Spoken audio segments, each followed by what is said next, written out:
Hello everyone, welcome to Nayra study. अब आप सब कैसे हैं? आई होप कि आप सभी अच्छे होंगे और अपनी स्टडी को कंटिन्यू कर रहे होंगे। फ्रेंड्स, आज के वीडियो लेक्चर में जो आपका सब्जेक्ट शैक्षिक प्रबंधन एवं प्रशासन हो जाता है, इसका जो 2016 में पेपर आया हुआ था उसको सॉल्व करेंगे, जो आप लोगों के लिए मोस्ट इंपॉर्टेंट हो जाता है, क्योंकि आप सभी लोग जानते हैं कि क्वेश्चंस रिपीट होते हैं। तो चलते हैं आज की सीरीज का फर्स्ट नंबर क्वेश्चन देख लेते हैं। कक्षा कक्ष एवं कक्षा कक्ष के बाहर किसी सार्थक क्रियाकलाप को संपन्न कराने के लिए आवश्यक है टीएलएम बनाना, पेड़ पौधे लगाना, मैदान की स्वयं सफाई करना या योजना बनाना। तो देखिए, योजना बनाना ये सबसे बेस्ट आंसर है और इसके अंतर्गत ये सब आते हैं, यानी कि आपका द ऑप्शन राइट हो जाता है। मानवीय प्रबंधन के घटक हैं विद्यालय भवन, फर्नीचर, पुस्तकालय, शिक्षक, बच्चे और समुदाय। तो मानवीय प्रबंधन के घटक हैं शिक्षक, बच्चे और समुदाय, यानी द ऑप्शन आपका राइट हो जाता है। समस्या समाधान का प्रमुख अंग है शिक्षण प्रक्रिया, निर्णयन प्रक्रिया, अधिगम प्रक्रिया या अनुशासन प्रक्रिया। तो निर्णयन प्रक्रिया यानी बा ऑप्शन आपका राइट हो जाता है। क्वेश्चन है, विद्यालय में भवन, फर्नीचर, पेयजल एवं शौचालय आदि की व्यवस्था की जरूरत हो सकती है ग्राम शिक्षा समिति द्वारा, अभिभावक शिक्षक संघ द्वारा, समुदाय द्वारा, उपयुक्त तीनों के सहयोग द्वारा। तो तीनों के सहयोग द्वारा यानी कि आपका द ऑप्शन राइट है। एनसीईआरटी स्थित है कहाँ? चेन्नई में, लखनऊ में, नई दिल्ली में या कोलकाता में। तो इसमें आपका आंसर हो जाता है नई दिल्ली, यानी कि सा ऑप्शन आपका राइट है। और गठन की बात की जाए तो 1961 यानी 1961 ग्राम शिक्षा समिति के गठन के लिए आवश्यक है एक महिला का होना, दो महिलाओं का होना, तीनों महिलाओं का होना या महिला का होना आवश्यक नहीं है। तो इसमें आपका हो जाता है एक महिला का होना, यानी कि आ ऑप्शन आपका राइट हो जाता है। लो कॉस्ट नो कॉस्ट वाली शिक्षण अधिगम सामग्री का निर्माण किया जा सकता है बाजार से वस्तुएं क्रय कर शासन द्वारा प्राप्त सामग्री से, स्थानीय परिवेश में उपलब्ध वस्तुओं से, प्रधानाचार्य द्वारा प्राप्त कराई गई सामग्री से। तो no cost, low cost, no cost यानी कि नो कॉस्ट है ना। तो ये जब आप स्थानीय परिवेश में उपलब्ध वस्तुएं होंगी तो उसमें क्या होगा? Low cost, no cost. तो इस तरह से आपका जो सा ऑप्शन है वो आपका राइट हो जाएगा। क्वेश्चन है, प्राथमिक कक्षाओं के बच्चों को पाठ्य पुस्तकें निःशुल्क उपलब्ध कराई जाती हैं तो किसके द्वारा? तो राज्य सरकार द्वारा। देखिए बा ऑप्शन में ही है। कक्षा 1 में कुल निर्धारित पाठ्य पुस्तकें, तो कक्षा 1 में एक, यानी कि ऑप्शन आपका राइट हो जाता है। प्रदेश में संस्कृत विषय का पठन पाठन किस कक्षा से प्रारंभ होता है? तो कक्षा 3 से। तो याद रखिएगा कि कक्षा 3 से। समय सारणी दर्शाती है बच्चों की अधिगम प्रक्रिया को, शिक्षण प्रक्रिया को, प्रधानाध्यापक के नेतृत्व को, सभी क्रियाकलापों को। तो इसमें सभी क्रियाकलाप यानी कि द ऑप्शन राइट हो जाता है। पाठ्य सहगामी क्रियाकलापों के संचालन का दायित्व सौंपना चाहिए। किसको सौंपना चाहिए? शिक्षकों को, अभिभावकों को, बच्चों को, जिला विद्यालय निरीक्षक को। तो इसमें आपका जो आंसर हो जाता है वो शिक्षकों को, यानी पाठ्य सहगामी क्रियाकलापों के संचालन का दायित्व शिक्षकों को सौंपना चाहिए।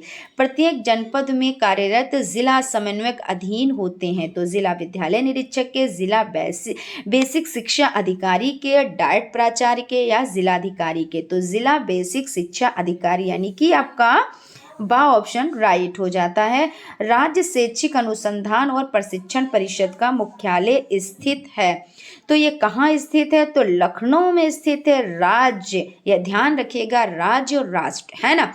तो राज्य जो है वो लखनऊ में, राज्य शैक्षिक अनुसंधान और प्रशिक्षण परिषद। जिला स्तर के सर्वोच्च अकादमिक संस्था, तो डाइट, सीमेट, एससीईआरटी या बीआरसी। तो डाइट हो जाती है क्योंकि यहाँ पे पूछा क्या गया है जिला स्तर की, तो जिला स्तर की डाइट। उसके बाद देखिए यहाँ पे आपके क्वेश्चंस कंप्लीट हो जाते हैं। चलते हैं अति लघुत्तरीय प्रश्नों की तरफ। अति लघुत्तरीय प्रश्नों में प्रबंधन प्रक्रिया के अंग कौन कौन से हैं? तो नियोजन, संगठन, निर्देशन, मूल्यांकन, नियंत्रण, सामंजस्य आदि हो जाते हैं। विद्यालयी प्रबंधन के अंतर्गत कौन कौन से भौतिक संसाधन आते हैं? तो मुख्य अध्यापक का कक्ष, स्कूल, कार्यालय, कक्षाएं, स्टाफ रूम, ड्राइंग रूम, भूगोल कक्ष, विज्ञान कक्ष, शौचालय, खेल का मैदान, पुस्तकालय, छात्रावास इत्यादि हो जाते हैं। मानवीय प्रबंधन के प्रमुख घटक बताएं। शिक्षक, बालक और समुदाय। लर्निंग कॉर्नर से आप क्या समझते हैं? सीखने का कोना अर्थात जहां रट कर बालक शैक्षिक गतिविधियां सीखता है। कक्षा 2 में पढ़ाई जाने वाली पाठ्य पुस्तकों की संख्या तो गिनतारा और कलरव यानी 2, ठीक है ना। कक्षा 1 में तो 1, कक्षा 2 में तो 2। इस तरह से आप याद रखिएगा। पाठ्य पुस्तकों के विकास में किन किन बिंदुओं का विशेष रूप से ध्यान रखा जाता है? तो विषय सामग्री, छात्रों के मानसिक स्तर के अनुकूल, चित्र एवं उदाहरण आवश्यकता अनुसार होने चाहिए, क्योंकि बच्चे क्या करते हैं, जो चित्र बने होते हैं उनसे बड़ा इम्प्रेस रहते हैं, उनको देखते हैं तो उनको बड़ा अच्छा लगता है और पढ़ने में भी उनका मन लगता है। सामान्य विद्यालय में कम से कम कौन सी समय सारणी बनाई जाती है? तो कक्षानुसार और अध्यापकानुसार। बच्चों से प्रोजेक्ट कार्य कराने की उपयोगिता बताएं। तो बालक को आत्म प्रेरित कर कार्य के लिए प्रोत्साहित करना, बालकों में सृजनात्मकता का विकास करना। शैक्षिक भ्रमण का महत्व बताएं। भ्रमण के अभाव में शिक्षा बुनियादी अनुभवों से दूर हो जाती है। इतिहास, भूगोल, विज्ञान आदि में भ्रमण अत्यंत महत्वपूर्ण है। खेल कूद से बच्चों में किन पक्षों का विकास होता है? तो शारीरिक, मानसिक, चारित्रिक, सामाजिक, राष्ट्रीयता आदि। शिक्षकों से संबंधित पंजिकाओं के नाम लिखिए। अध्यापकों की उपस्थिति रजिस्टर, वेतन register, mid day meal register, सेवा पुस्तिका, पत्र व्यवहार रजिस्टर आदि हो जाते हैं। वित्तीय अभिलेख कौन कौन से हैं? कैश बुक, शुल्क एकत्रीकरण रजिस्टर, वेतन भुगतान, रख रखाव, मिड डे मील, ये सब हो जाते हैं। बीआरसी तथा एनपीआरसी में क्या अंतर है? तो बीआरसी ब्लॉक स्तर पर एवं एनपीआरसी न्याय पंचायत स्तर पर शैक्षिक गतिविधियां करते हैं। सार्वभौमिकरण का अर्थ स्पष्ट कीजिए। तो सार्वभौमिकरण से तात्पर्य 6 से 14 वर्ष तक के सभी बालकों को शिक्षा उपलब्ध कराना है। उत्तर प्रदेश में राज्य परियोजना कार्यालय का मुख्यालय कहाँ स्थित है? तो लखनऊ में स्थित है। इस तरह से आपके ये अति लघुत्तरीय टाइप क्वेश्चंस भी कंप्लीट हो जाते हैं। क्वेश्चन आपके लघुत्तरीय टाइप स्टार्ट हो जाते हैं। विद्यालय और समुदाय के संबंधों को स्पष्ट कीजिए। तो विद्यालय मनुष्य एक सामाजिक प्राणी है तथा शिक्षा ही उसे समुदाय से जोड़कर सामाजिक प्राणी बनाती है। सतत शिक्षा के द्वारा ही व्यक्ति अपना अधिकतम विकास करता हुआ समाज की नैतिक, आर्थिक तथा सामाजिक आवश्यकताओं को समझता है और उनकी पूर्ति का प्रयत्न करता है। इस प्रक्रिया के द्वारा समाज का नियंत्रण विकास होता रहता है, इसके आदर्शों का विकास होता है और साथ ही इसमें नवीन मूल्य भी विकसित होते हैं। इसी उद्देश्य की पूर्ति हेतु समुदाय में विद्यालयों की स्थापना की थी। अभिभावकों के दृष्टिकोण में परिवर्तन। शिक्षा के क्षेत्र में आज कई परिवर्तन हो रहे हैं। अनेक नई विधियां प्रयोग में आ रही हैं। अभिभावक उनसे परिचित हैं। इसके कारण एक ओर तो अभिभावक अपने बच्चों की शिक्षा में सहायता करने में समर्थ हो रहे हैं, वहीं दूसरी ओर नई पद्धतियों से परिचित न होने के कारण शिक्षक उसकी आलोचना छात्रों के सामने ही किया करते हैं। इसका बुरा प्रभाव छात्रों पर तथा विद्यालय की व्यवस्था पर पड़ता था। अभिभावकों को शिक्षा की नई प्रवृत्तियों से परिचित कराने हेतु शिक्षकों और अभिभावकों का मिलना आवश्यक हो जाता है। ठीक है ना। यहाँ पर ये आपका हो जाता है। और भी आप देख लें, शिक्षक अभिभावक दिवस का आयोजन। वर्ष में एक बार शिक्षक अभिभावक दिवस का आयोजन किया जाए। इसे समस्त अभिभावकों को आमंत्रित किया जाए, उनके समकक्ष विद्यालय का प्रदर्शन हो, विद्यालय में जो कार्यक्रम चल रहे हैं उनको दिखाया जाए और उनका महत्व समझाया जाए। आदिकाल से ही विद्यालय संस्कृति एवं सभ्यता के रक्षक माने जा रहे हैं तथा उन्हें भावी नागरिकों तक पहुँचाते रहे हैं। विद्यालय की सुविधाओं के अभाव में बालकों को उन समस्त सुविधाओं से वंचित रह जाना होगा। विद्यालय समाज की जटिलता को सरल रूप से छात्र के सम्मुख प्रस्तुत करता है। समाज के रीति रिवाजों, परंपराओं, आदर्शों आदि में आवश्यक संशोधन करता है और उनका विकास करता है। समाज इसके बदले विद्यालयों का संरक्षण करता है और उन्हें संपन्न करता है। इस प्रकार हम देखते हैं कि अभिभावक, समुदाय और विद्यालय सभी एक दूसरे से अभिन्न रूप से संबंध है, सभी एक दूसरे के पूरक तथा पालक हैं। सीखने सिखाने प्रक्रिया में यानी सीखने सिखाने की प्रक्रिया में वित्तीय प्रबंधन किस प्रकार सहायक है, स्पष्ट कीजिए। तो उत्तम शिक्षा व्यवस्था शिक्षा विकास का एक आधार है और अच्छी शिक्षा व्यवस्था शिक्षा की वित्तीय व्यवस्था पर निर्भर करती है। प्रशासनिक दृष्टि से शिक्षा वित्त दिन प्रतिदिन अधिक महत्वपूर्ण होता जा रहा है। शिक्षा वित्त का अर्थ शैक्षिक वित्त शैक्षिक उद्देश्यों को पूरा करने हेतु साधन है, साधन है। यह सत्य है कि कार्मिक दृष्टि से अत्यंत महत्वपूर्ण होते हुए भी शिक्षा वित्त की अपनी समस्याएं, शिक्षा संबंधी आवश्यकताएं संस्थागत विद्यालयों में लगातार बढ़ती जा रही हैं।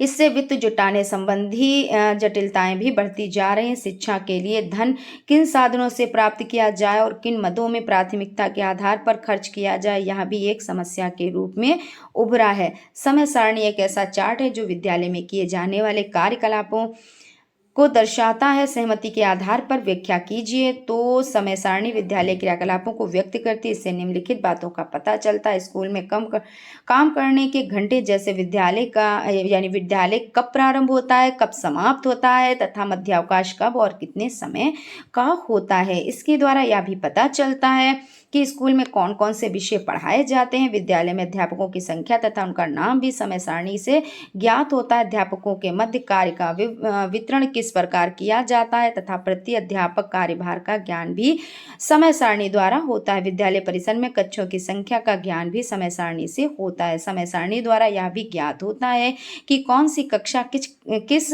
कक्षा में बैठी है। समय सारणी से यह भी ज्ञात होता है कि कौन सा शिक्षक कब खाली होगा। समय सारणी यह भी इंगित करता है कि क्या किसी विषय के लिए कोई निश्चित समय दिया गया है। समय सारणी द्वारा विद्यालय में संचालित होने वाली पाठ्यक्रम सहगामी क्रियाओं का भी ज्ञान प्राप्त होता है। अब यहाँ पे आपका क्वेश्चन नेक्स्ट हो जाता है, विद्यालय में पाठ्य सहगामी क्रियाकलापों का आयोजन क्यों आवश्यक है, बिंदुवार लिखिए। तो विद्यालय में पाठ्य सहगामी क्रियाकलापों के आयोजन का महत्व मूल प्रवृत्तियों का शोधन व परिमार्जन, नागरिकों के गुणों का विकास, सामाजिक भावना का विकास, अवकाश के समय का सदुपयोग, ज्ञान का व्यवहार प्रयोग, स्वयं अनुशासन बनाए रखने में सहायक, किशोर अवस्था की आवश्यकताओं की पूर्ति, मानसिक स्वास्थ्य का विकास, शैक्षिक महत्व, मनोरंजनात्मक महत्व, सौंदर्यात्मक महत्व, सीखने तथा कमाने के सिद्धांत पर आधारित नैतिकता का विकास, ये सब हो जाते हैं। समेकित शिक्षा क्या है, संदर्भ में जिला समन्वयक के मुख्य दायित्व बताएं। तो समेकित शिक्षा इस प्रकार की शिक्षा व्यवस्था जिसके तहत निःशक्त बालक बालिकाओं की शिक्षा सामान्य बालकों की तरह ही पूर्ण की जाए, उसे समेकित शिक्षा कहा जाता है। इसका विस्तार देखिए, नई प्रविधियों तथा मनोवैज्ञानिक सिद्धांतों को पाठ्यक्रम तथा पाठ्य सहगामी में स्थान दिया जा रहा है। माध्यमिक शिक्षा के उद्देश्यों की प्राप्ति हेतु आधुनिक मनोवैज्ञानिक अनुसंधानों, बुद्धियों, योग्यता परीक्षाओं का विद्यालय में प्रयोग बढ़ रहा है, जिससे विद्यालय के समाज तथा राष्ट्र के प्रति उत्तरदायित्व में निरंतर वृद्धि हो रही है। इसलिए विद्यालय प्रबंधन का महत्व भी बढ़ता जा रहा है। विद्यालय भवन को आकर्षक बनाने में समुदाय की भूमिका स्पष्ट कीजिए। तो विद्यालय भवन में तथा उसके आसपास वृक्ष लगाने चाहिए। विद्यालय भवन में खेल के मैदान के लिए चिकनी तथा पानी सोखने वाली मिट्टी का प्रयोग किया जाए। विद्यालय भवन के उद्यान में सामूहिक फूल उगाए जाने चाहिए तथा उस उद्यान के चारों ओर कांटे वाले तार लगाए जाने चाहिए। मुख्य मार्ग के दोनों ओर ईंटों की पंक्ति हो जो सफ़ेद रंग से पुती हो। दीवारों पर मुख्य भवन पर सफ़ेदी की हुई हो। बच्चों की शारीरिक अभिवृद्धि को ध्यान में रखकर कुर्सी एवं डेस्क की व्यवस्था की जाती है, क्यों स्पष्ट कीजिए। तो फर्नीचर बनाते समय ध्यान में रखने योग्य बातें, फर्नीचर का निर्माण कराते समय इस बात पर ध्यान देना चाहिए कि वह किस कक्षा में छात्रों के लिए बनाया जा रहा है और इसकी अनुमति आयु क्या होगी। फर्नीचर को व्यक्ति विशेष की आवश्यकताओं को ध्यान में रखकर बनवाना चाहिए। फर्नीचर में कुर्सी की ऊंचाई इतनी होनी चाहिए कि छात्र के पैर हवा में न हिलते रहें, बल्कि फर्नीचर ऐसा हो जिससे पैरों को जमीन पर टिकाया जा सके। कुर्सी के सामने भी इतना स्थान होना चाहिए जिससे छात्र अपने पैरों को आवश्यकता पड़ने पर सुविधा के साथ फैला सके। जहां तक संभव हो प्रत्येक कक्ष में फर्नीचर व्यवस्था पंक्तिबद्ध रूप से हो जिससे आगे बैठने वाले छात्र पीछे वाले छात्रों के लिए बाधा न बने। कुर्सी की सीट इतनी चौड़ी होनी चाहिए जिससे छात्र की जांघों की लंबाई का 2/3 भाग कुर्सी की सीट पर टिका रहे। कुर्सी का अगला किनारा गोला युक्त हो जिससे रक्त वाहिनियों पर बुरा प्रभाव न पड़े। कुर्सी का पिछला हिस्सा ऐसा हो जिससे छात्रों की कमर को थकने पर सहारा मिल सके। डेस्क की ऊंचाई इतनी हो जिससे लिखते समय छात्रों को को उचकने की ज़रूरत ना पड़े। डेस्क की ऊंचाई कुर्सी की ओर से इतनी होनी चाहिए कि वह छात्रों की नाभि को छुए। डेस्क की चौड़ाई लगभग 18 इंच हो। डेस्क तथा कुर्सी दोनों की टांगों की व्यवस्था ऐसी हो जिससे उनकी ऊंचाई को 1/4 इंच के गुणकों में घटाया या बढ़ाया जा सके, जिससे प्रत्येक बालक की ऊंचाई के अनुकूल उसकी व्यवस्था हो सके। क्वेश्चन है, विद्यालय में शौचालय की आवश्यकता एवं महत्व पर प्रकाश डालें। तो छात्रों हेतु विद्यालय में उनकी संख्या में अनुपात में पर्याप्त शौचालय होने चाहिए। लड़के तथा लड़कियों के लिए पृथक मूत्रालय होने चाहिए। प्रत्येक संडास में फ्लैश की व्यवस्था हो तथा पानी का उचित प्रबंधन होना चाहिए। मूत्रालयों में स्वच्छता बनाए रखने के लिए टाइल्स लगी होनी चाहिए। शौचालय की धुलाई नियमित रूप से होनी चाहिए। शौचालय की सफाई फिनाइल डालकर करवानी चाहिए, परंतु वास्तविकता यह है कि हमारे विद्यालय में शौचालयों की उचित व्यवस्था पर ध्यान नहीं दिया जाता है। बहुत से विद्यालयों में तो शौचालय ही नहीं है, और यदि हैं भी तो उनका रखरखाव इतना खराब है कि वहाँ दुर्गंध आती है। कुछ विद्यालयों में शौचालय में पानी की उचित व्यवस्था भी नहीं होती, इसलिए वे बहुत ही गंदी स्थिति में होते हैं, जिसका बुरा प्रभाव विद्यालय के स्वच्छ वातावरण पर पड़ता है। गंदे मूत्रालयों में पेचिश, डायरिया, हैजा आदि रोगों के फैलने का डर बना रहता है। बच्चों को इस बात का भी प्रशिक्षण देना चाहिए कि वो मूत्रालय के प्रयोग के बाद हाथ धोएं। उसके बाद आपका क्वेश्चन हो जाता है, मानवीय प्रबंधन क्यों आवश्यक है, इसमें किन किन बातों का ध्यान रखना चाहिए। तो मानवीय प्रबंधन भी धन के प्रबंधन का ही एक दूसरा रूप है। यदि मानवीय शक्ति योग्यता का व्यक्ति उचित प्रकार से प्रबंधन कर लेता है तो उसका धन व्यय कम हो जाता है। दूसरे शब्दों में धन का बाहर ना जाना भी धन का आना माना जाता है। मानवीय प्रबंधन करते समय ध्यान रखने योग्य बातें।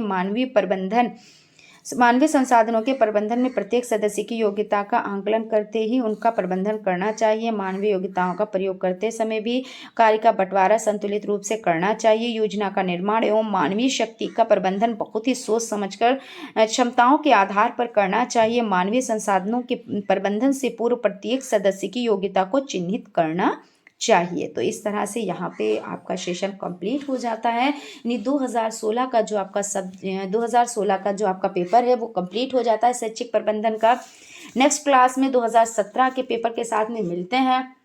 तब तक फ्रेंड आप स्टडी को कंटिन्यू करें और अच्छे से तैयारी को करें, क्योंकि टाइम बहुत कम बचा हुआ है।